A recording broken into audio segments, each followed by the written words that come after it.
Jiribam district फाउदुना चटलिबा national highway number 37 लंबी असिदगी जिरीबाम की गुलाथोरदगी लाक्लबा उचाथोल फाउरगा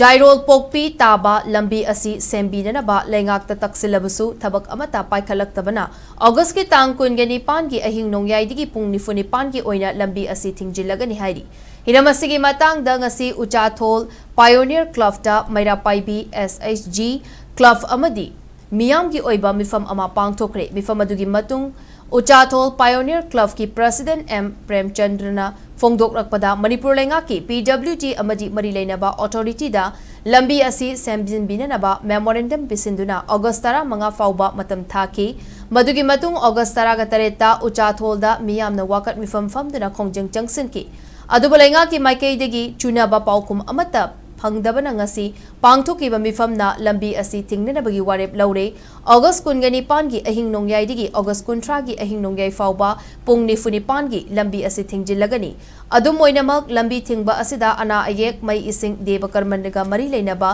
थबक सिंगदी कोमथोकनी हाइरी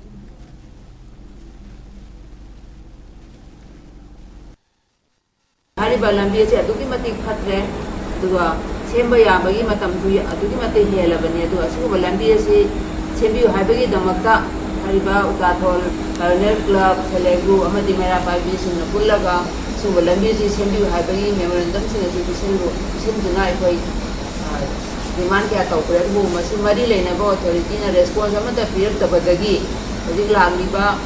अगस्त की तांग 19 की अहिंग नोंगयाइदगिना पुंग 19 की ओइबा अकनबा खोंजंग अमा जंगलगनी मसी खोंजंग असिदा हारिबा उचाथोलदगिना कासिंपु जारोन ताबा लंबी असिदा मकल अमतगी गारिसिंग अमता चटपा यादना अकनबा खोंजंग अमा थिंबगी थबा अमा जंगलगनी हाइना मयाम पुना मलेमनरे तबतबु हारिबा खोंजंग असिदा अना लायेंगी मई की सिंगी नचिंबा सिंगी कोहिंदरोय हाइबा वफम